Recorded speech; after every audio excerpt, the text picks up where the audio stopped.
how good is your defense this year going to be? Because I know last year you guys were in some games, out, you know, you survived 7 points or less. What do you guys have to do to get those things taken care of this year? Well, we made a lot of progress last year from a total defense standpoint, really just about every statistical category. And part of that was, again, the caliber of player in the building had improved, and we bolstered that even more this offseason. And I think when you have continuity at the defense coordinator position, and most of our position coaches as well, that bodes well also. And you know, a guy that you're going to be speaking to in a little bit, you know, Kiko, I know over here, I think he's a big reason why, you know, as a leader of that defense, of being surrounded by people that are driven, hungry, and that want to be there, and that want to be really good. So we took a good step last year. We expect to take an even bigger one this year. Coach, stay on the right side, 2 rows behind him. Hey, good morning, Coach. Good morning. Jeremy Grandison, ESPN Charlotte. Kind of want to talk about Cam Ward coming into the system. How has that adjustment been so far, and how do you think he can help you guys win going into the season? Well, in a lot of ways, I think it's very well documented. You know, his productivity as a player, you know, throughout his career, and what really stands out in the short time we've been around him is he's an alpha leader. Okay, and on the way in, when we were watching him on film, it was obvious to the entire country that, and the reason everybody wanted him was his playmaking ability, right? Really accurate, great arm strength, ability to improvise, extend plays, a game changer. But what impressed us the most was whenever there was a bad play, his ability to bounce back and make things right. His aggressive, I would say competitive nature to come back and make things right, to go ahead and make up for maybe a play that was negative, was really, really impressive. And that has really stood out in his time at Miami throughout spring practice, as he just built and gained the trust of his teammates. Coach, we're going to go left side all the way against the wall. Look at it. Coach, we know every game counts. However, your first game is against the Florida Gators. They're a rival. How do you not only win that game, set that tone for the rest of the season so that, you know, the country knows what you guys are coming with? Sure, well, it's a tremendous rivalry in our fan base, and everybody's really incredibly fired up about that, but we're not going to be talking about the Florida Gators. We have training camp coming up, and for us to be the best team that we can be on August 31st, we have to have a great training camp. We have to improve our systems, our techniques, our fundamentals, our ability to communicate, to execute, and without any of that, nothing else is really possible. So there will be a time when we get to it. I in no way, shape, or form am disrespecting your question, but I think when you talk to these guys, they'll be of the same mindset. All focus is on Miami, and in due time, we will be addressing our first game. Coach, to your right side, 3rd row, almost towards the screen there.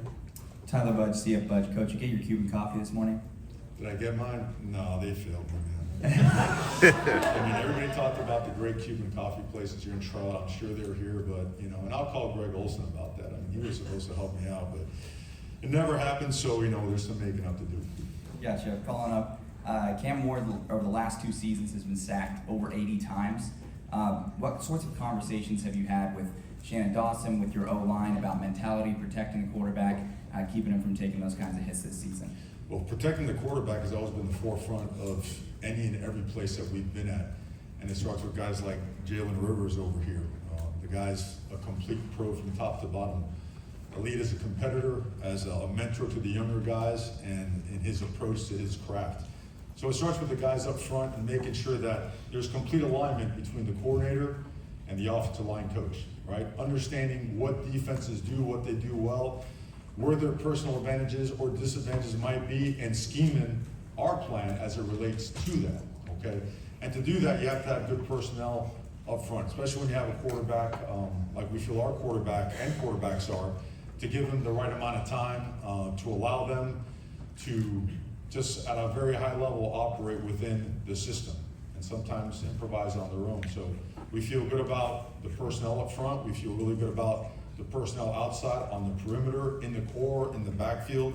The combination of those things, Cam's, I would say his football IQ and his knowledge of protections and understanding where he isn't protected, how to get to a protection to make sure that he is, and everything that's built around it will allow him to be efficient, protected, and allows us to keep him upright. Coach, keep your focus right there. His colleague in the blue shirt. Hi, how you doing, Coach? Good, how are you? Good, sir. TJ Wilkerson from 90.9 The Light. My question for you, I mean, the transfer portal has been huge for Miami, including landing guys like Cam Ward. You also got Damian Martinez out of Oregon State. Y'all been really busy in the transfer portal. Can you tell me how much of an impact and what role it has had for your program? Sure, no, it's a great question. We were talking about this earlier in the other room. I think the use of the portal and how you build your roster is all dependent upon what the starting point is for a program, you know?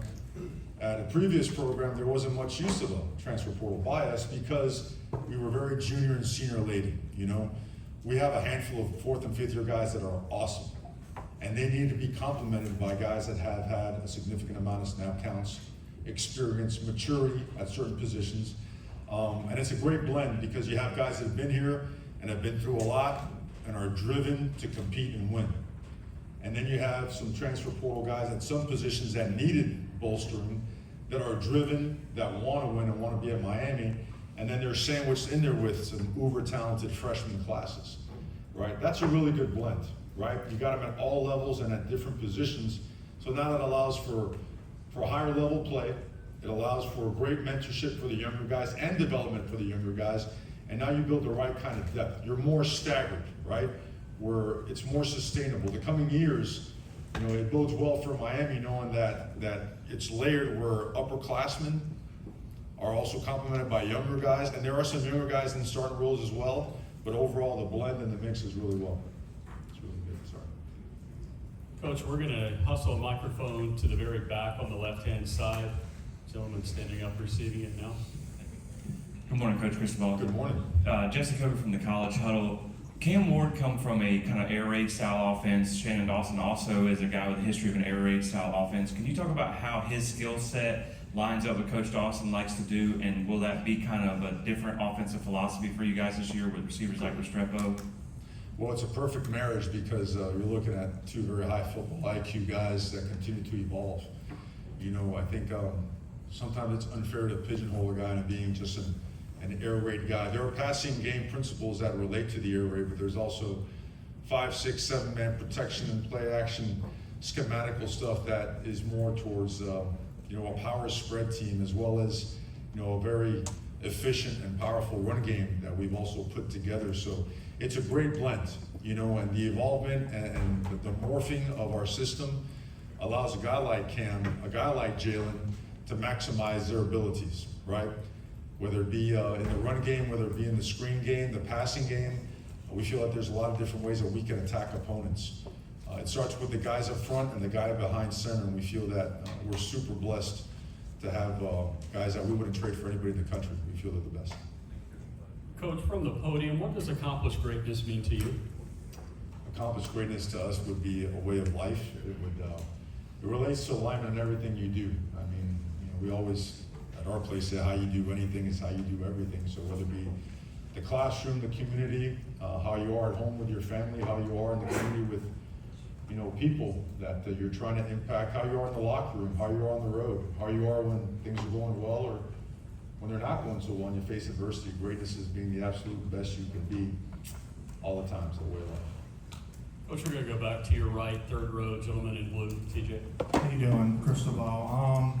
My next question for you would be, we've seen a lot of great Miami teams over the years. Can you tell us what's different about this year's Hurricane team? What's different, I can tell you what's progressing, and back to what we were talking about earlier, there's a starting point for everything, right? And the starting point at Miami for us was making sure that we enhance the caliber of talent in the locker room, that we increase the level and capabilities of the coaching staff, and that we blend in the strongest and most unbreakable culture that we can. We've been at it for 2 years, so systems are growing, players are developing, people are there for the right reasons, right? Growth and development, hard work, and good people is a very strong combination. We feel awesome about the people in the building. These guys, they run to the work. They run to the fight. They're awesome to be around. It really is, it's awesome to sit back and watch them work.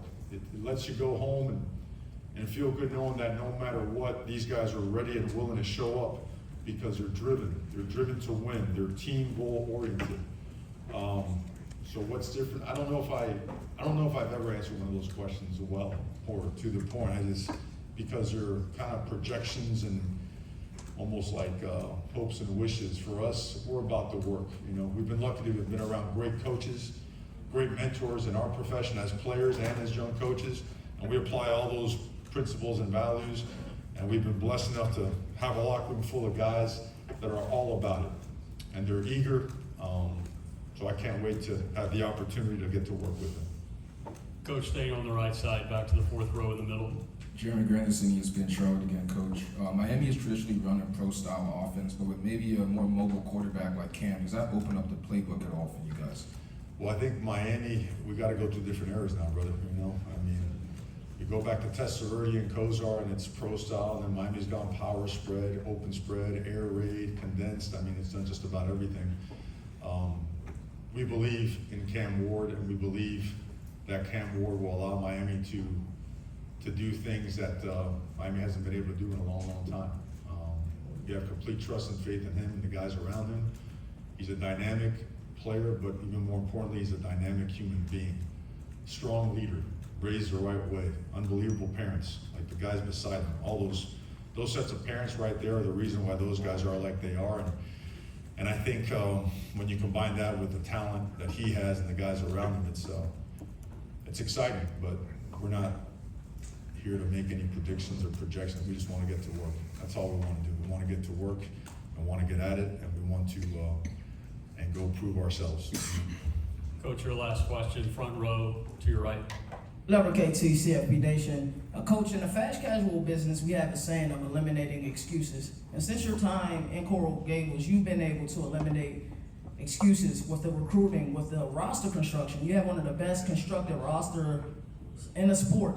And with that, it's kind of a caveat of sorts, because now it's no excuses, now it's that pressure to perform. Can you speak on that a little bit, please, Coach? I'm not sure if I understand the question. I just know that football is process, right? People, systems, and culture. And that's what we're doing. So, and I guess I would answer in the way that we have been working really hard to get to a point where our expectations for ourselves continue to grow. And we want those. We welcome those. And that's what we're looking forward to as we enter training camp for 2024. Coach, thank you for your time. You can switch spots with